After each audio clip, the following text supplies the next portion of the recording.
फकर कीता जो पोशी का सुहाना रोज आया है। You are watching Sultan al Fakr TV. बिस्मिल्लाहिर्रहमानिर्रहीम। अल्लाहुम्मा सल्ली अला मुहम्मदिन व आले मुहम्मद। अस्सलामु अलैकुम। ਅਸੀਂ ਜਦੋਂ ਤਲਕੀਨ ਔਰ ਅਰਸ਼ਾਦ ਦਾ ਕੰਮ ਸ਼ੁਰੂ ਕੀਤਾ ਜੀ,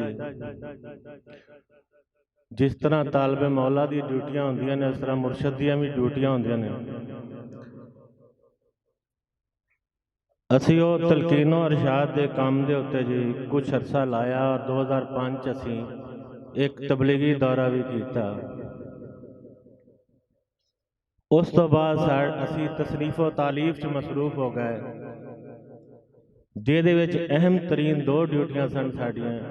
ਨੰਬਰ 1, ਫ਼ਕਰ ਦੀ ਤਾਲੀਮਾਤ ਨੂੰ ਇੱਕੋ ਜਗ੍ਹਾ ਜਮ੍ਹਾਂ ਕਰ ਦਿੱਤਾ ਜਾਵੇ, ਔਰ ਸਭ ਤੋਂ ਅਹਿਮ ਡਿਊਟੀ ਸਾਡੀ ਇਹ ਸੀ ਕਿ ਹਜ਼ੂਰ ਸੁਲਤਾਨ ਸਾਹਿਬ ਤੱਕ ਸਿਲਸਿਲਾ ਸਰਵਰੀ ਕਾਦਰੀ ਸਾਰੀ ਦੁਨੀਆ 'ਚ ਮੁਤਫਿਕਾ ਲਾਏ। ਉਸ ਹਜ਼ੂਰ ਸੁਲਤਾਨ ਸਾਹਿਬ ਤੋਂ ਬਾਅਦ ਉਹਦੇ 'ਚ ਸੀਨਾ ਬਸੀਨਾ ਤੇ ਚੱਲਦਾ ਰਿਹਾ, ਲੇਕਿਨ ਲੋਕਾਂ ਨੂੰ ਕੋਈ ਦੁਨੀਆ 'ਚ ਮਾਲੂਮ ਨਹੀਂ ਸੀ। ਅਸੀਂ ਇੱਕ ਕਿਤਾਬ ਹਜ਼ੂਰ ਸੁਲਤਾਨ ਸਾਹਿਬ ਤੋਂ ਲੈ ਕੇ ਤੇ ਆਖਰੀ ਮਸ਼ਾਇਖ ਤੱਕ, ਆਖਰੀ ਆਪਣੇ ਹਜ਼ੂਰ ਤੱਕ ਲਿਖੀ ਤੇ ਉਹ 'ਚ ਸਾਬਤ ਕੀਤਾ ਕਿ ਹਜ਼ੂਰ ਸੁਲਤਾਨ ਸਾਹਿਬ ਤੋਂ ਬਾਅਦ ਸਿਲਸਿਲਾ ਇਸ ਤਰ੍ਹਾਂ ਚੱਲਿਆ। ਫਿਰ ਸਾਨੂੰ ਹੁਕਮ ਹੋਇਆ ਕਿ ਇਹਨੂੰ ਅਮਲੀ ਤੌਰ ਤੇ ਵੀ ਜ਼ਰਾ ਸਾਬਤ ਕੀਤਾ ਜਾਵੇ। ਅਸੀਂ ਅਹਿਮਦਪੁਰ ਸ਼ਰਕੀਆ ਚਲੇ ਗਏ ਜੀ। ਉੱਥੇ ਹਜ਼ੂਰ ਸੁਲਤਾਨ ਸਾਹਿਬ ਤੋਂ ਬਾਅਦ ਸਿਲਸਿਲਾ ਸਰਵਰੀ ਕਾਦਰੀ ਦੇ ਸ਼ੇਖ ਕਾਮਲ ਸੁਲਤਾਨ ਅਲ ਤਾਰਕੀਨ ਹਜ਼ਰਤ ਸਖੀ ਸੁਲਤਾਨ ਸੈयद ਮੁਹੰਮਦ ਅਬਦੁੱਲਾ ਸ਼ਾਹ ਮਦਨੀ ਜਿਲਾਨੀ ਰਹਿਮਤੁल्लाह अलैह ਦੇ ਦਰਬਾਰ ਨੂੰ ਜਿਹੜਾ ਕਿ ਗਿਰਿਆ ਸੀ, ਉਹਨੂੰ ਦੁਬਾਰਾ ਤਬੀਰ ਕੀਤਾ ਤੇ ਉੱਥੇ ਉਰਸ ਪਾਕ ਮੁਨੱਕਦ ਕੀਤਾ ਤੇ ਅਸੀਂ ਤਕਰੀਬਨ 12 'ਚ ਹੀ ਸਾਡਾ ਕੰਮ ਮੁਕੰਮਲ ਹੋ ਗਿਆ ਸੀ। ਹੁਣ ਇਸ ਵਕਤ ਪੂਰੀ ਦੁਨੀਆ ਦੇ ਅੰਦਰ ਇਹ ਲੋਕਾਂ ਨੂੰ ਮਾਲੂਮ ਹੋ ਚੁੱਕਿਆ ਹੈ ਕਿ ਸਿਲਸਿਲਾ ਸਰਵਰੀ ਕਾਦਰੀ ਹਜ਼ੂਰ ਸੁਲਤਾਨ ਸਾਹਿਬ ਤੋਂ ਬਾਅਦ ਕਿਸ ਤਰ੍ਹਾਂ ਚੱਲਿਆ। ਪੂਰੀ ਦੁਨੀਆ ਹੁਣ ਇਹ ਜਾਣ ਚੁੱਕੀ ਹੈ, ਸਾਡੀਆਂ ਵੈਬਸਾਈਟਾਂ ਦੇ ਜ਼ਰੀਏ, ਕਿਤਾਬਾਂ ਉਰਦੂ ਇੰਗਲਿਸ਼ ਦੇ ਜ਼ਰੀਏ, ਕਿ ਹਜ਼ੂਰ ਸੁਲਤਾਨ ਸਾਹਿਬ ਤੋਂ ਬਾਅਦ ਇਹ ਸਿਲਸਿਲਾ ਕਿਸ ਤਰ੍ਹਾਂ ਚੱਲਿਆ। ਕਿਉਂਕਿ ਉਹ ਡਿਊਟੀ ਸਾਡੀ ਸੀ, ਅਸੀਂ ਸਾਰੇ ਅੰਜਾਮ ਦੇ ਚੁੱਕੇ ਸੀ ਕਾਮਯਾਬੀ ਨਾਲ, ਤੋਂ ਖਤਮ ਹੋ ਗਈ ਤੇ ਸਾਨੂੰ ਇਹ ਹੁਕਮ ਹੋਇਆ ਹੁਣ ਆਪਣਾ ਵੀ ਕੋਈ ਆਸਰਾ ਕਰੋ ਜੀ। ਅਸੀਂ ਜਨਾਬ ਨਿਕਲੇ, ਕਾਫੀ ਦੇਰ ਤੋਂ ਅਸੀਂ ਇੱਕ ਸਾਥੀ ਦਾ ਇੰਤਜ਼ਾਰ ਕਰ ਰਹੇ ਸੀ ਕਿ ਆ ਜਾਵੇ ਸਾਡੇ ਕੋਲ, ਕਿ ਉਹਨਾਂ ਦੀ ਫੈਮਿਲੀ ਦੀ ਅਕਸਰ ਖਵਾਤੀਨ ਸਾਡੇ ਕੋਲ ਸਨ, ਉਹਨਾਂ ਦੇ ਅਹਿਲੇ ਖਾਨਾ ਵੀ ਸਾਡੇ ਹੱਥ ਬੈਠ ਸਨ।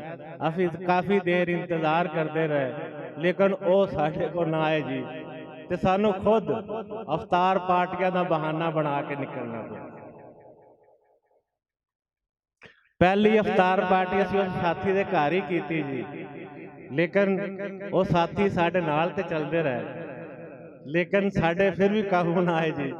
ਅਸੀਂ ਫਿਰ ਅਗਲੀ ਅਫਤਾਰ ਪਾਰਟੀ ਜਾਣਦੇ ਹੋਣਗੇ ਮੁਈਜ਼ ਨੂੰ, ਉਹਨਾਂ ਦੇ ਘਰ ਕੀਤੀ ਜੀ। ਫਿਰ ਉਹ ਸਾਥੀ ਸਾਡੇ ਨਾਲ ਉੱਥੇ ਪਹੁੰਚੇ ਜ਼ਰੂਰ, ਲੇਕਿਨ ਹੱਥ ਨਾ ਆਏ ਜੀ। ਫਿਰ ਅਸੀਂ ਜਨਾਬ ਅਗਲੀ ਅਫਤਾਰ ਪਾਰਟੀ ਉਹਨਾਂ ਦੀ ਸਿਸਟਰ ਇਨ ਲਾ ਦੇ ਘਰ ਕੀਤੀ ਜੀ, ਬਹਿਰੀਆ ਟਾਊਨ, ਫਿਰ ਵੀ ਸਾਡੇ ਹੱਥ ਨਹੀਂ ਆਏ ਜੀ। ਆਖਰੀ ਅਫਤਾਰ ਪਾਰਟੀ ਭਾਈ ਮੁਹੰਮਦ ਆਮਰ ਯਾਹਿਆ ਸਾਹਿਬ ਦੇ ਘਰ ਸੀ। ਭਾਈ ਮੁਹੰਮਦ ਆਮਰ ਯਾਹਿਆ ਸਾਹਿਬ ਦੇ ਘਰ ਵਾਲੇ ਸਾਡੇ ਕਾਫੀ ਅਰਸੇ ਤੋਂ ਬੈਠ ਸਕਦੇ।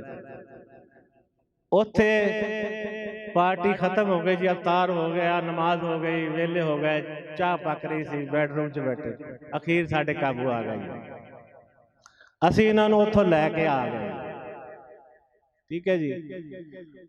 ਅਸੀਂ ਉੱਥੇ ਜਦੋਂ ਇਹਨਾਂ ਨੂੰ ਲੈ ਆਂਦਾ ਜੀ, ਤੇ ਇਹਨਾਂ ਨੂੰ ਆਪਣਾ ਪ੍ਰੋਜੈਕਟ ਸੁਲਤਾਨ ਅਲ ਆਸ਼ਕੀਨ खानका साड़ी आखिरी आरामगाह और मस्जिद ज़हरा का प्रोजेक्ट इन्होंने दिता कि तुसी करना है और इन्हों को आंदिया नाल पहले ही तकरीर करवा ली।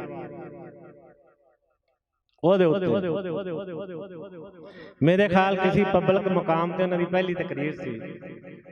इन्हों की हुस्ने इखलाक की वजह नाल उस साल तरीक दाफ्ते फ़कर ने बजरिया इंतखाब इन्हों मुंतज़िम आला मुंतखब कर लिया।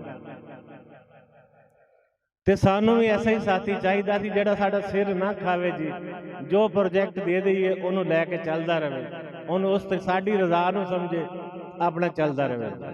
अल्लाह पाक दे फजल नाल इन्हां ने तहरीक नूं उसे तरह चेंज कर दिता जिस तरह असीं चाहते सी।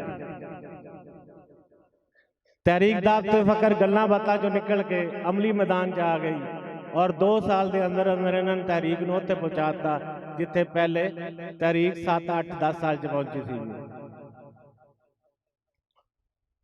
ते असी अज उन्होंने जी सिलसिला सरवरी कादरी जिहड़ा हजूर अलैहिस्सलाम तो शुरू होंदा है तो शेख अब्दुल कादिर जिलानी तक पहुँचदे होया हजूर सुल्तान साहब तक आंदा है, उस तो बाद मेरे हजूर तक आंदा है। फिर असी अपनी खिलाफत जी उन्होंने अज अता करने हैं जी, अपनी दस्तार उतार के उन्होंने सिर पर रखने हैं जी और अल्लाह पाक की बारगाह दुआ गो है जी अल्लाह पाक उन्होंने इस्तकामत देवे, उन्होंने नूर मुकम्मल करे, उन्होंने कामयाब करे जी। मोहम्मद नईम अब्बास साहब जी।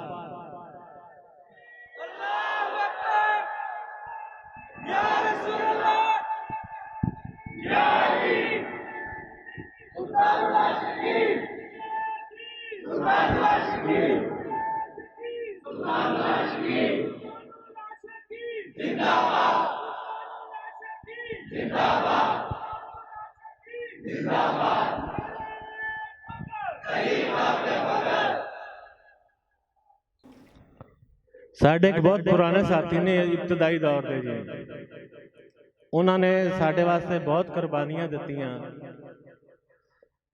तकलीफां बर्दाश्त कीतियां, घर बार छड़ना पिया, माली कुर्बानियां दित्तियां और हर वक्त हर लम्हे साढ़े नाल रहे और किसी टाइम भी साडा साथ नहीं छड्डिया, ना पैसे की परवाह की, पैसे नूं ठुकरा दिता। और वैसे बंदा तो बशर है, बशर को तो गलतियां होंदियां ने, बशर गलती ना करे तो इंसान नहीं है, याद रखना।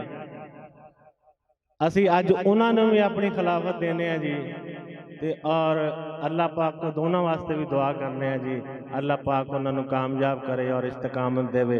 नासिर हमीद साहब जी।